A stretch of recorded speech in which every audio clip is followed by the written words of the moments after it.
O ano de 2024 é o ano do crescimento. Então você precisa crescer.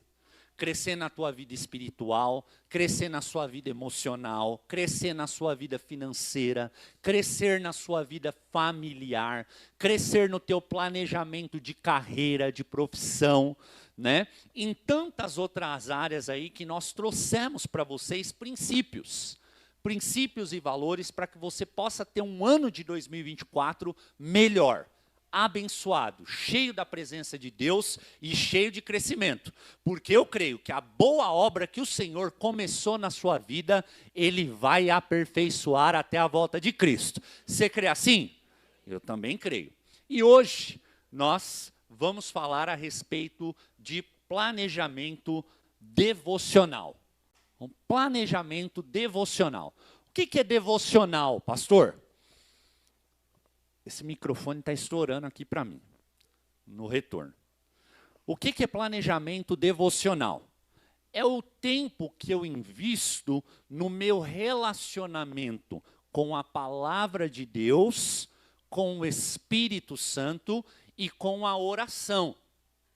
Então, devocional é o tempo que eu separo para investir no meu crescimento, seja na palavra de Deus, seja na oração, ou no meu relacionamento com o Espírito Santo. Então, você precisa planejar melhor a tua vida devocional. Quantos aqui nunca leram a Bíblia sequencialmente, de Gênesis a Apocalipse? Eu não estou falando isso para diminuir você, não. Quantos nunca fizeram isso? Levanta a mão aí bem alto. Olha lá. Vamos colocar aí que 90%, pouquinho mais, nunca fez isso. Então, tem algum problema, pastor, em eu nunca ter lido a Bíblia do Gênesis até o Apocalipse em sequência? Não, não tem problema. Porque muitas vezes você vai ler e não vai nem entender.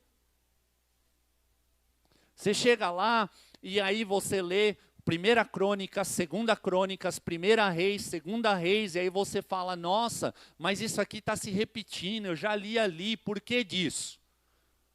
Então, a velha aliança, ou a antiga aliança que Deus fez com o povo hebreu, e posteriormente o povo de Israel, tem todo um propósito. 5 primeiros livros da Bíblia, descritos por Moisés, o Pentateuco, ou a Torá, ele é sobre a história da criação do Gênesis, e aí nós temos Êxodo, Levítico, Números e Deuteronômio. Então, ele conta a história, né, do povo hebreu, que posteriormente, após a vinda de Jacó, e a transformação do seu nome de trapaceiro, que não é isso exatamente, né, para Israel. Então, o nome de Jacó é mudado, ele se torna Israel e as 12 tribos saem dali. Tá? Então, é isso. E aí, depois você vai ter os exílios, que o povo de Israel sofreu porque não obedecia à lei. Né? Então, a partir daí, você vai ter os livros historicistas e depois os profetas maiores e menores, que vão sempre clamar em juízo ou pela vinda do Messias. Você também tem os livros poéticos, que são o livro de Cantares, Eclesiastes, o livro da sabedoria, que é Provérbios, o livro dos Salmos, né? Tudo isso tem aí a sua importância e a sua finalidade. Nós precisamos ler, nós precisamos estudar, mas a grande revelação vem a partir do Evangelho. Evangelho significa boas novas, boas notícias. Os evangelhos vão falar de Jesus.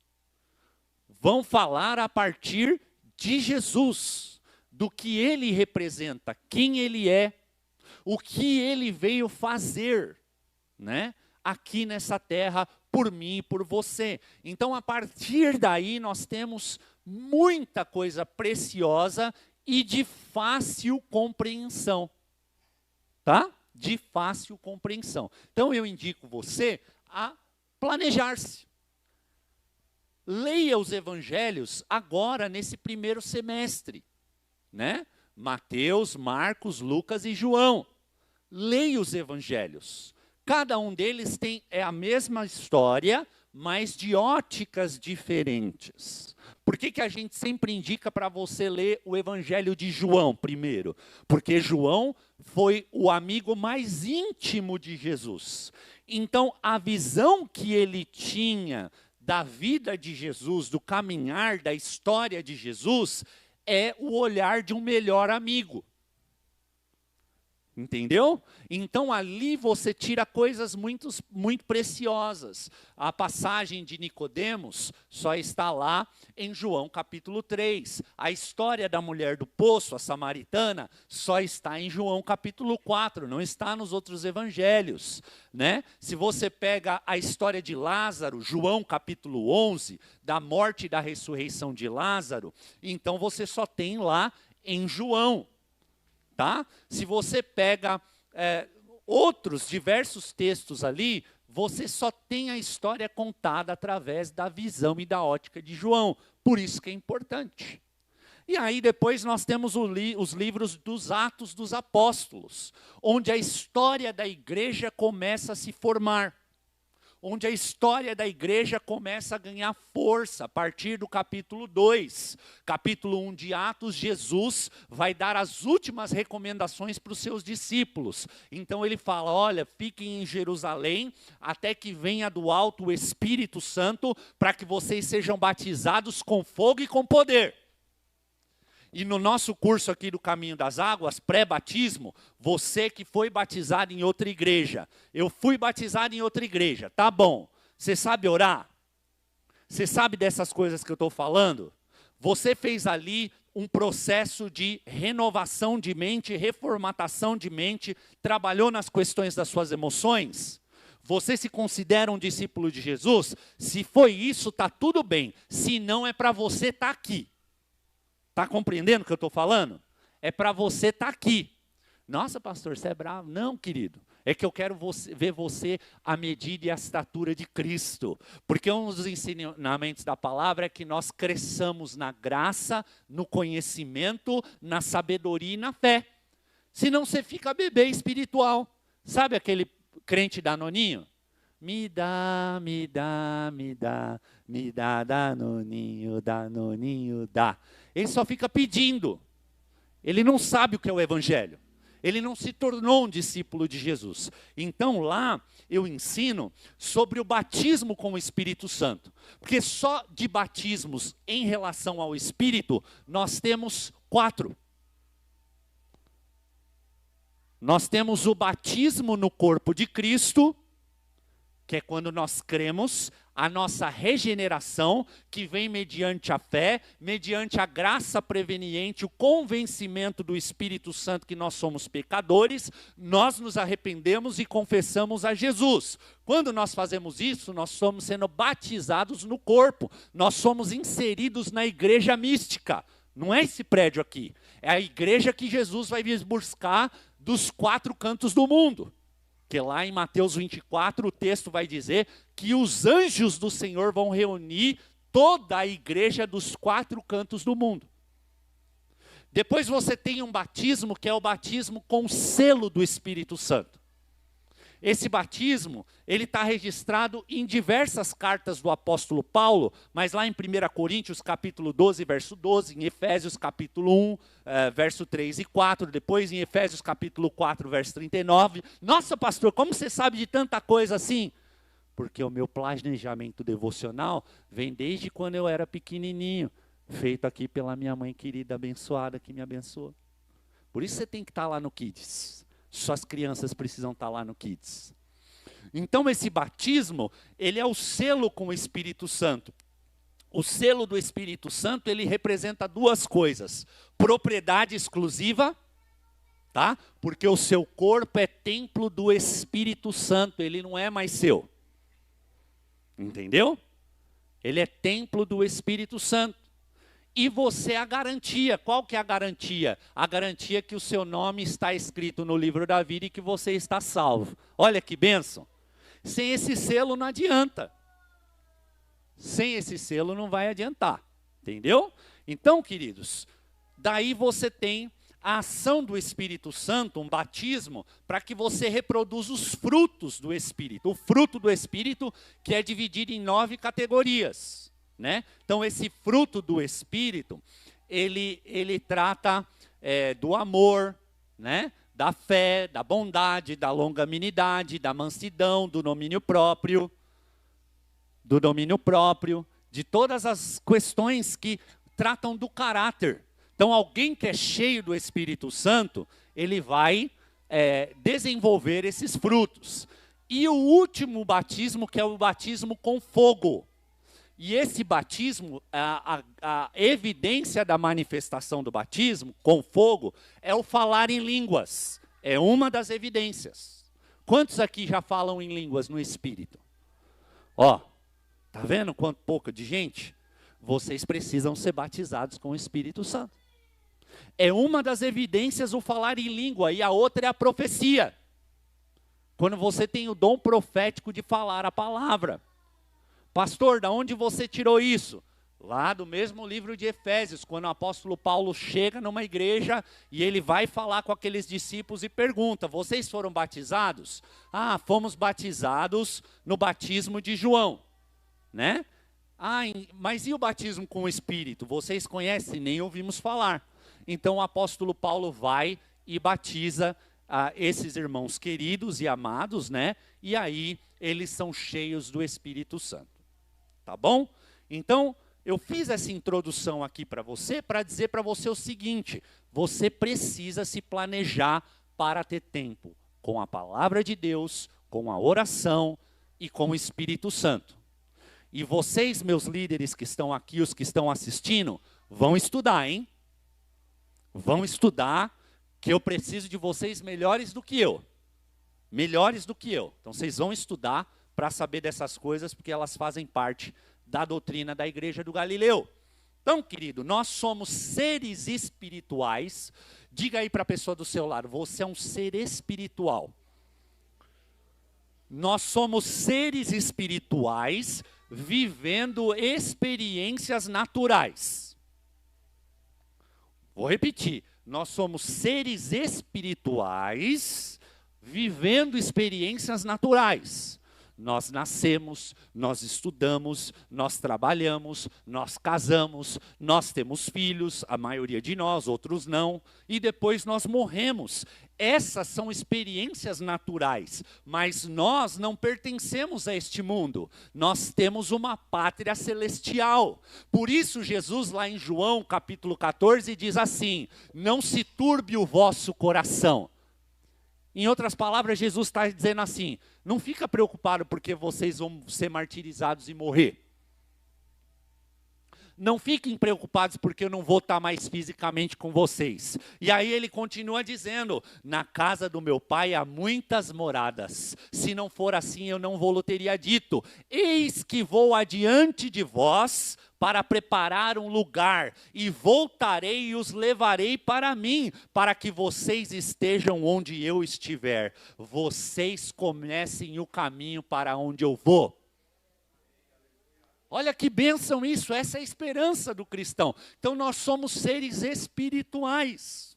Planejar a nossa vida devocional está ligado ao crescimento espiritual.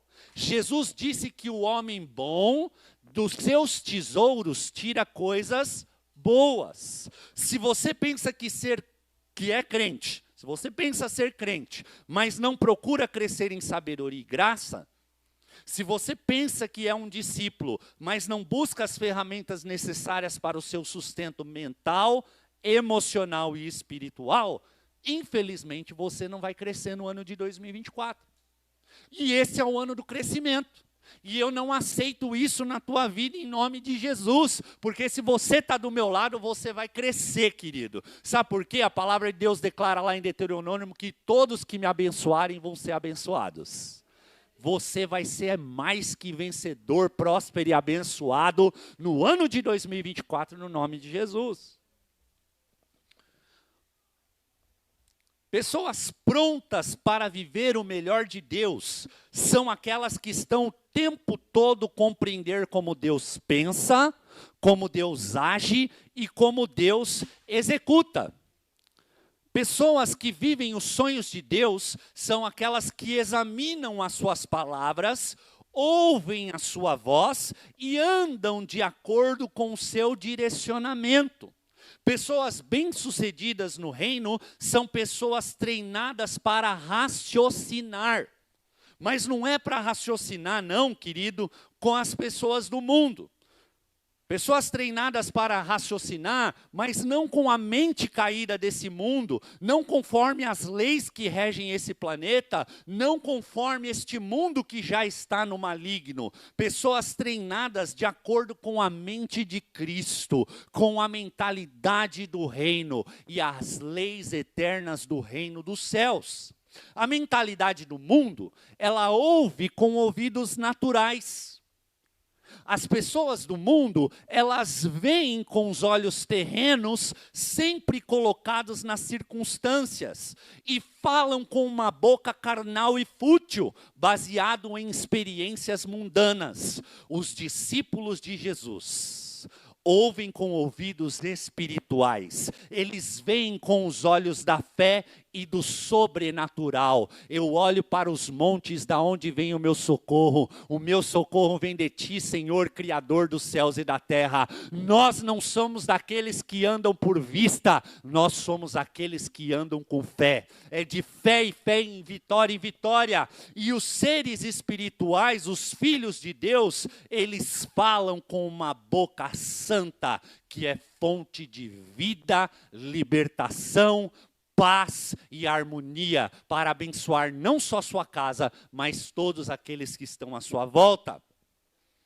Por isso o apóstolo vai dizer, o apóstolo Paulo lá em 1 Coríntios, capítulo 2, a partir do verso 14, ele diz o seguinte: ora, o homem natural não compreende as coisas do Espírito de Deus, porque lhe parecem loucura. Você vai lá na igreja, passar 1 hora ouvindo um pastor falar, sentado lá, dar seu dinheiro lá, viver vida de igreja, você está louco. Ah, você vive o casamento lá, você é fiel à sua esposa, você é fiel ao seu esposo. Ah, eu não, você é louco. Ah, você paga os seus impostos em dia, com esse governo bandido, ladrão que tem aí, você está louco. O evangelho para as pessoas do mundo é loucura, porque eles veem, ouvem e falam como homens naturais. Mas você, meu irmão e minha irmã, é um ser espiritual. Aleluia! E aí o apóstolo Paulo vai dizer o seguinte: porque parecem loucura, eles não podem entender. 1 Coríntios 2, 14, 16. Vai pôr na tela ou não?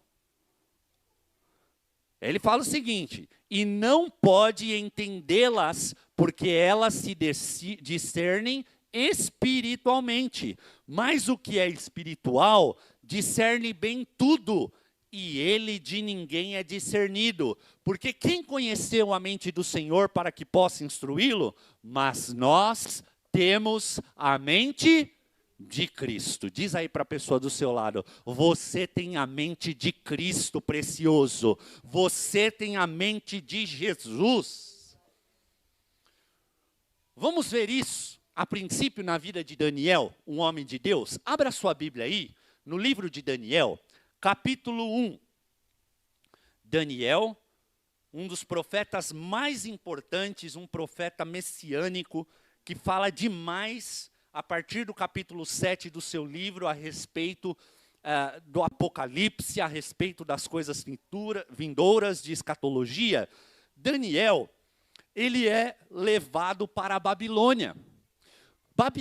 Daniel é a representação plena dessa ideia de que nós somos seres espirituais vivendo experiências naturais. Daniel capítulo 1 diz o seguinte: no 3º ano do reino de Joaquim, rei de Judá, Nabucodonosor, rei da Babilônia, veio a Jerusalém e a sitiou. E o Senhor entregou Joaquim, rei de Judá, nas suas mãos, e também alguns dos seus utensílios do templo de Deus. ele levou os utensílios para o templo do seu Deus na terra de Sinear e os colocou na casa do tesouro.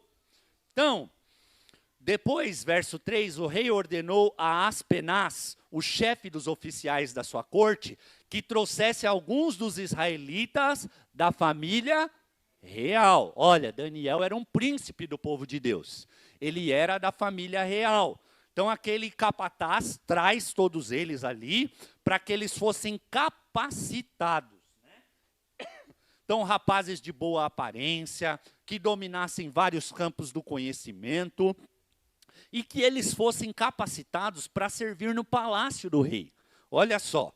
E que eles aprendessem a língua e a literatura dos babilônicos. Então, Daniel, além deles, Sadraque, Mesaque e Abidnego, que eram os nomes que foram dados para eles, né?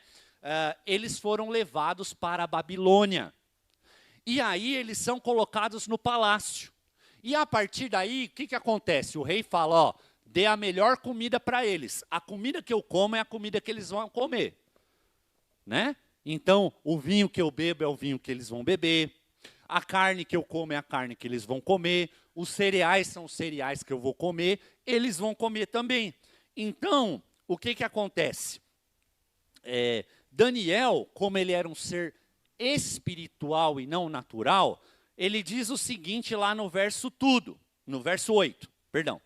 Daniel, contudo, decidiu não se tornar impuro com a comida e o vinho do rei, e pediu ao chefe dos oficiais permissão para não comer. E Deus fez com que o homem fosse bondoso para com Daniel e tivesse simpatia por ele. Apesar disso, ele disse a Daniel, eu tenho medo do rei. O meu Senhor, que determinou que vocês comessem e bebessem dessa comida. Se ele achar que vocês não estão tão bons, que vocês estão menos saudáveis do que os outros jovens da mesma idade, ele vai pedir a minha cabeça por causa de vocês. Então Daniel, que era um homem espiritual, diz assim, faz um teste. Faça um teste. Verso 12. Peço que faça uma experiência com seus servos durante 10 dias. Não nos dê nada além de vegetais para comer e água para beber.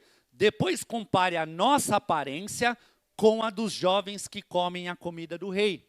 Então, como a Babilônia, ela conquistava vários povos, tinham rapazes da realeza de vários povos, de várias nações. Mas Daniel era um homem espiritual. Você quer ser alguém como Daniel? Então viva planejamento devocional como eles tinham. Olha que bênção isso. Daniel não quis se contaminar. Ele falou, eu vou comer só legumes e cereais. Aos olhos dos homens, aquilo era loucura. Porque eles viam com olhos naturais. Mas para Daniel, aquilo era sabedoria de Deus. E vamos ver o que aconteceu? Lá no verso 19, o rei conversou com eles e não encontrou ninguém comparável a Daniel, Ananias, Misael e Azarias, de modo que eles passaram a servir o rei. O rei fez perguntas para eles de todos os assuntos que exigiam sabedoria e conhecimento, e descobriu que Daniel, Sadraque, Mesaque e Abidnego eram 10 vezes mais sábios. Sabe o que é isso, querido? É ser espiritual. Lá no capítulo 6 de Daniel, se você for um pouquinho para frente aí na tua Bíblia, você vai conhecer o segredo de Daniel. Olha o que diz Daniel, capítulo 6, lá no verso 10. Quando Daniel soube que o decreto tinha sido publicado, foi para casa, para o seu quarto, no andar de cima, cujas janelas davam para Jerusalém, e ali fez o que costumava fazer. O que Daniel costumava fazer? Quantas vezes? 3 vezes ao dia, Daniel se ajoelhava e orava, agradecendo ao seu Deus. Está aí. Vida devocional. Daniel tinha uma vida devocional com Deus. Ele tinha o seu tempo, ele ia para o seu quarto, ele fechava as portas, abria a janela voltada para Jerusalém, e ali ele dobrava os seus joelhos, orava e meditava na palavra de Deus. Rei Dário faz uma estátua, e ele diz, um decreto será feito, todo aquele que abaixar a cabeça, não se abaixar, não se ajoelhar, não me adorar, esse será lançado na cova dos leões. Mas Daniel é diferente. Todo mundo daquelas nações que estavam na Babilônia, eles abaixaram a cabeça e dobraram seus joelhos para adorar a estátua. Mas Daniel não era todo mundo. E em nome de Jesus eu declaro na sua vida uma frase que você deve ter ouvido muitas vezes das suas mães, e ela vai entrar no teu coração. Você não é todo mundo. Você não é todo mundo. Vou repetir, você não entendeu. Você não é todo mundo. Você é nação santa. Você é povo escolhido de Deus, você é sacerdócio real, você é menina dos olhos do Senhor, você foi comprado com o sangue de Cristo, você é mais do que vencedor e tem todo o poder, você andará nessa terra como cabeça e não como cauda, a partir do momento que você se deleitar nos caminhos do Senhor, porque o Salmo 37 declara, vem deleita-te no Senhor, e Ele concederá as petições do seu coração, aleluia, glória a Deus.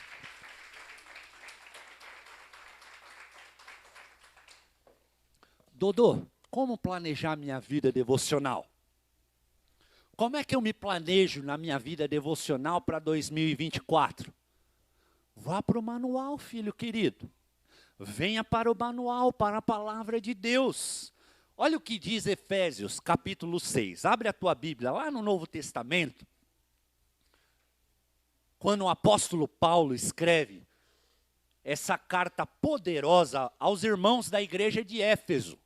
Efésios capítulo 6, uma igreja que foi liderada por grandes homens de Deus. Timóteo lidera essa igreja, o apóstolo João lidera essa igreja, e Paulo a liderou também. E ele que implantou a igreja. Então, ele está enviando uma carta. E lá no capítulo 6, a partir do verso 10, tem título aí na sua Bíblia?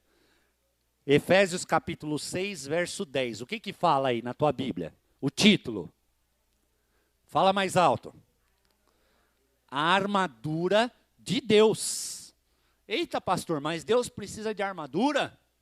Ele não é todo poderoso, tem todo poder? Não, querido, ele é todo poderoso, todo poder. É você que precisa vestir a armadura de Deus. Porque você é fraco. Porque eu sou fraco. Mas é na sua fraqueza que a graça dele e o amor dele se aperfeiçoa.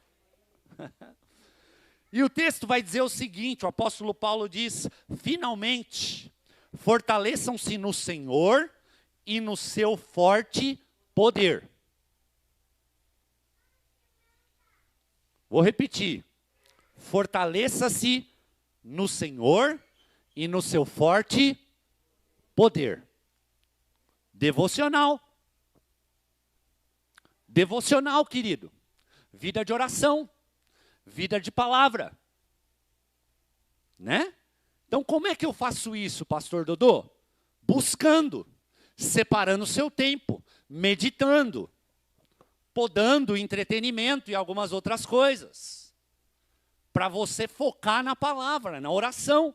É assim que você faz. Lembra que seres espirituais ouvem, veem e falam de forma diferente? Na terça-feira, na terça-feira, no dia que minha filha faleceu, de 6 anos de idade, a Lorena, faleceu dormindo. Naquela noite anterior, o Espírito me acordou. Era mais ou menos 1h30 da manhã. E ali no meu quarto havia uma presença demoníaca. Porque o espírito da morte, o anjo da morte, ele cumpre aquilo que Deus predestinou ele para fazer. Mas é maligno, porque quem que planejou a morte? Foi Deus que planejou a morte? Não. A morte veio pelo pecado. E pelo pecado de Adão, todos nós fomos condenados à morte. Mas a gente está preparado para morrer? Hã? Alguém aqui quer morrer? A gente quer viver. A gente quer viver. Mas essa sentença veio sobre o homem e ela foi estipulada por Deus. Sendo assim, nós nascemos já sabendo de uma coisa certa. Um dia nós vamos morrer. Então, nessa madrugada, o Espírito Santo falou comigo. Levante um clamor. Comece a orar. Ore. Ore pela sua filha. Ela estava deitada do meu lado porque ela dormia no meio. No meu meio da minha esposa. E a minha filha estava dormindo perfeitamente bem. Ela não tinha nada. Estava dormindo bem. E eu comecei a orar. Comecei a clamar. Comecei a orar. Só que a oração não era por ela. A oração era por mim e pela minha esposa. E na hora eu não tinha esse discernimento. Mas eu comecei a clamar. Comecei a clamar. Comecei a orar. Eu fui pegar no sono. Eram quase 6 horas da manhã. E aí, eu levantei às 8, e a passagem dela aconteceu às 11 horas da manhã. Quando eu cheguei ao hospital, que eu levei ao socorro, o Espírito Santo falou comigo. E Jesus me disse, filho, a sua missão foi cumprida. A partir de agora é comigo, estou levando a sua filha para mim.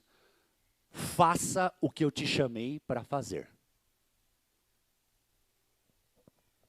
E a minha esposa estava em outro lado, vivendo um outro momento de histeria, de loucura. Cheguei perto dela, entrei no carro, a ambulância já estava com a minha filha. Disse para ela, querida, nossa filha já foi embora, independentemente do que vai acontecer no hospital. Jesus já me falou. Sabe por que Jesus falou comigo? Porque eu estava buscando. Os meus ouvidos espirituais, os meus olhos espirituais e a minha boca espiritual estava pronta para ouvir a voz do Senhor.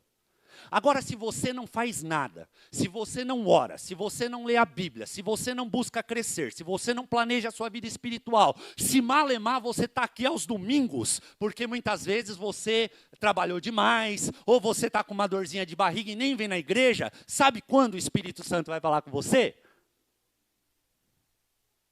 Não vai falar, querido. Sabe por que isso foi importante? Para que eu pudesse consolar todos os discípulos, além da minha mulher, minha esposa, minha família, os discípulos que estavam à minha volta, e para que eu pudesse conduzir aquilo ali. Entendeu, querido? Então, é na sua fraqueza que o poder dele se aperfeiçoa, mas você tem que estar preparado para ser aperfeiçoado. Pegou? Porque se você não estiver preparado, no dia da sua fraqueza você vai cair. Você vai ser destruído, as coisas vão se desfazer e você não vai ter fé, porque a fé vem pelo ouvir e o ouvir da palavra de Deus. Então, o apóstolo Paulo fala, aqui no primeiro verso, fortaleçam-se no Senhor e no seu poder. Vistam toda a armadura de Deus para poderem ficar firmes contra as ciladas do diabo. Como tem crente caindo em cilada do diabo. Como tem crente traindo esposa. Como tem crente voltando para as drogas. Como tem crente que é maledicente, que só murmura. Como tem crente que não cresce, que só patina nos mesmos errinhos, nos mesmos pecados de estimação. Por quê? Porque não se revestem da armadura de Deus e não ficam firmes. E aí caem toda hora na cilada do diabo. Querido, por que aconteceu isso aí com você? Entendeu? Ah, não sei, pastor. Aconteceu. Mas você não estava falando com ninguém, andando com ninguém, estando perto de ninguém, ouvindo a palavra. Não, estava conversando no culto. Falando de coisas que não tinha nada a ver. ao invés de estar ouvindo a palavra. Como tem gente aqui fazendo. Querido, nós vivemos dias maus, os dias são ruins, as coisas estão acontecendo no mundo afora. Se você estuda um pouquinho de escatologia, um pouquinho de geopolítica, como estão acontecendo nas grandes potências, como os governos estão se organizando, você vai vendo que as coisas vão de mal a pior. Vai tudo se passando para um controle poderosíssimo econômico e geopolítico. E você está fazendo o quê? Separando tempo para assistir novela? Cuidado!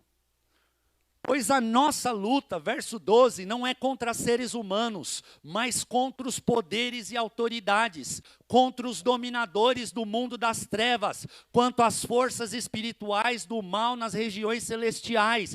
Pastor, eu não acredito nisso de espírito não. Então tá aqui, rasga a Bíblia, bonitão. Rasga a Bíblia. Tá aqui, ó. A nossa luta não é contra seres humanos. Sabe aquela pessoa lá na sua casa que está endemoniada?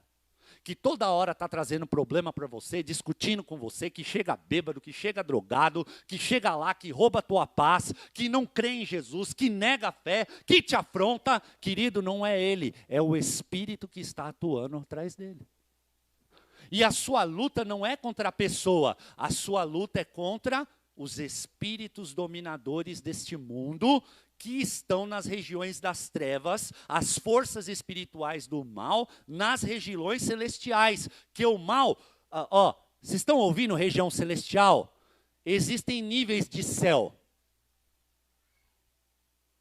Não está, o inferno é lá, quando você cavar bem fundo antes de sair no Japão, lá na terra, vai estar o inferno. Primeiro que o inferno nem foi criado. Ele foi criado na eternidade, mas o inferno não existe agora.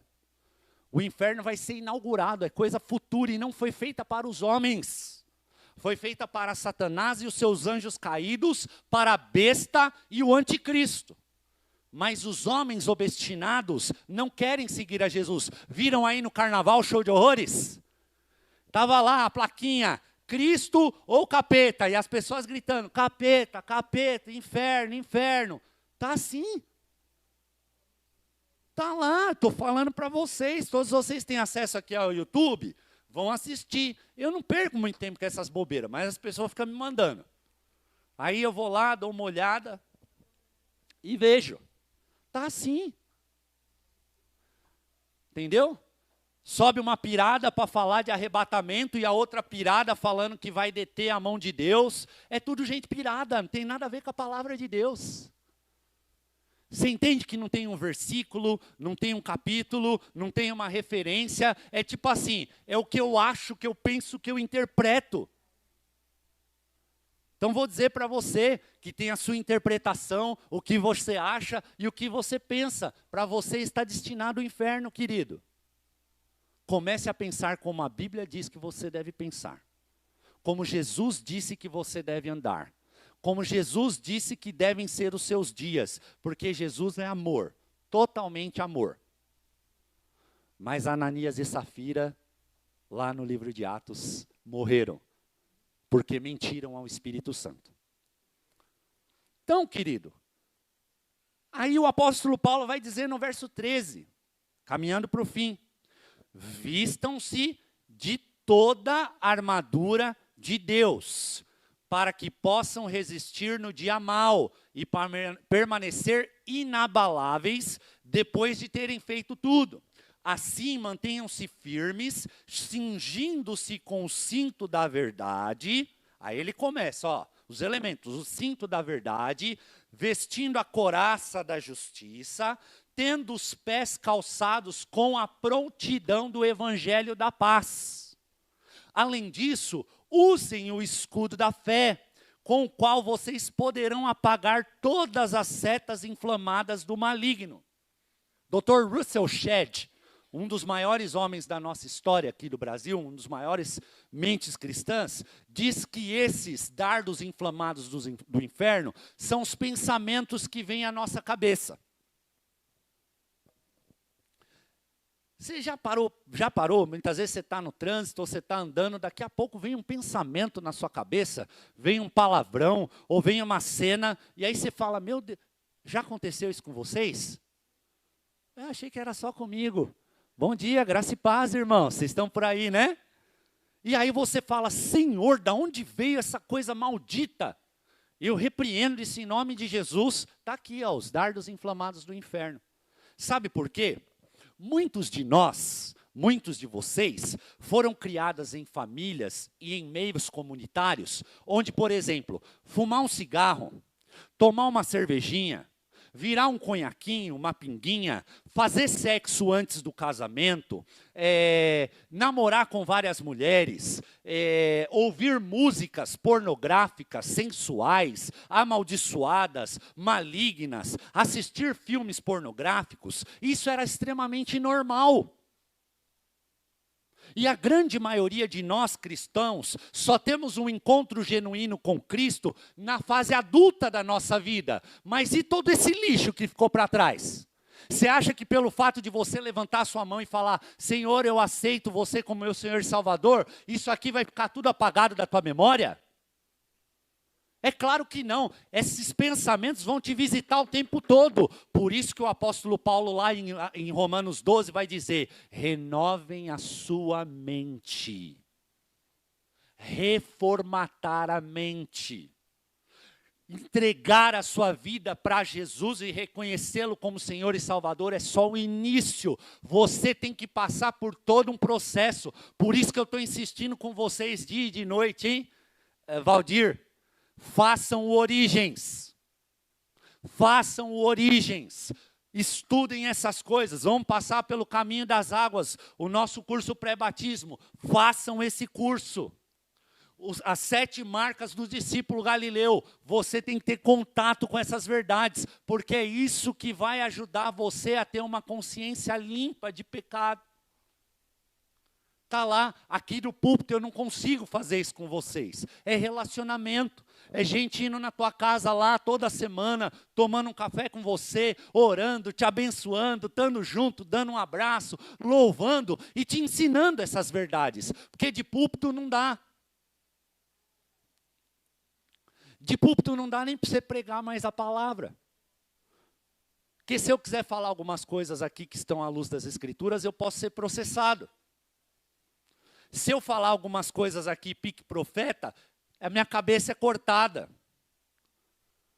Porque quando você chega lá na semana, muitas vezes você está abrindo os vídeos do YouTube e vendo um monte daquela pastorada uma ova, um monte de coaching, falando um monte de groselha do mundo para você ser bem sucedido nas coisas do mundo, naturais, não são as espirituais. E aí você compara, mas meu pastor está falando isso, mas olha as palavras desse cara aqui. Olha como esse cara é sofisticado, olha a robustez do que ele fala. Entendeu, querido? Então, por isso que você precisa estar perto. Ferro com ferro se afia. A brasa só pega fogo no braseiro. Por isso que você tem que estar com as pessoas aqui. Vir aos encontros, vir às reuniões de oração, vir no processo lá com as mulheres aos sábados, se envolver nos ministérios, para que você cresça, para que você se revista e seja inabalado. Além disso, usem o escudo da fé, com o qual vocês poderão apagar as setas inflamadas do maligno. É a palavra. Usem o capacete da salvação e a espada do Espírito, que é a palavra de Deus. Orem no Espírito em todas as ocasiões, com toda oração e súplica. Tendo isso em mente, estejam atentos e perseverem na oração de todos os santos. Perseverem na sua vida devocional. Vida devocional não é para ser chata. Vida devocional não é para ser perfeita. Se hoje pela manhã eu não fiz minha devocional, vou ser amaldiçoado. Para com essas bobagens. Deus é amor, Jesus é amor, Ele te ama, Ele te recebe do jeito que você é, mas Ele não te suporta se você continuar do mesmo jeito. Sabe o que ele diz lá para a igreja de Laodiceia, em Apocalipse capítulo 3? Porque não fostes quentes nem frio, e sois mornos, eu vou vomitar vocês da minha boca. Eu vou falar um pouquinho sobre isso, mas muita gente não entende essa passagem, né? Ela é muito mal interpretada, acha que quem é quente está tudo bem, quem é frio é porque é um crente frio, e quem está morno vai ser vomitado. Não, querido. Jesus usa essa palavra pela a geologia do lugar, a geografia do lugar. Então ali você tinha Colosso e ali você tinha Irarate, esqueci agora o nome da outra cidade, mas elas abasteciam a cidade de Laodiceia. Laodiceia não estava perto de nada. E também via um duto de água morna. Então a água fria, ela também é uma bênção, porque ela servia para matar a sede, era água potável, era água que refrescava, era água para que você pudesse se lavar, se higienizar. Então a água fria era uma bênção que vinha de Colosso. E essa outra água quente, ela era medicinal. Então ela vinha para te curar, você se banhava lá para que você tirasse questões de lepra e outras doenças que tinham na época. Mas a água morna era uma água que só provocava vômitos. Por isso que Jesus vai falar: eu estou a ponto de vomitar vocês da minha boca. Revista-se de toda a armadura de Deus. O que significa vestir toda a armadura de Deus? A Bíblia diz que estar vestido de toda a armadura de Deus significa estar fortalecido no Senhor e na força do seu poder. Revestir-se da armadura de Deus implica em viver uma vida cristã de forma correta e plena. Significa estar de pé no poder sustentador de Deus. Quantos querem estar de pé no poder sustentador de Deus? Eu também quero. A parte de Cristo, o cristão nada pode fazer. A fonte do poder do cristão é o próprio poder de Deus. As Escrituras revelam claramente o quão infinito é o poder de Deus, mas o que Paulo quer dizer com a força do seu poder, nessa expressão o apóstolo Paulo basicamente usa as mesmas palavras de quando ele fala sobre o poder que ressuscitou Jesus Cristo dentre os mortos. Querido, é no poder de Deus, por isso que o apóstolo Paulo vai dizer: quer eu morra, quer eu viva, o viver é Cristo e o morrer é lucro. Todas as coisas cooperam juntamente para o bem daqueles que amam a Deus. Nada pode se separar do amor de Cristo, porque em Cristo Jesus, no poder de Deus, você é mais que vencedor, aleluia. Vamos ficar de pé, queridos, vamos aplaudir a palavra de Deus.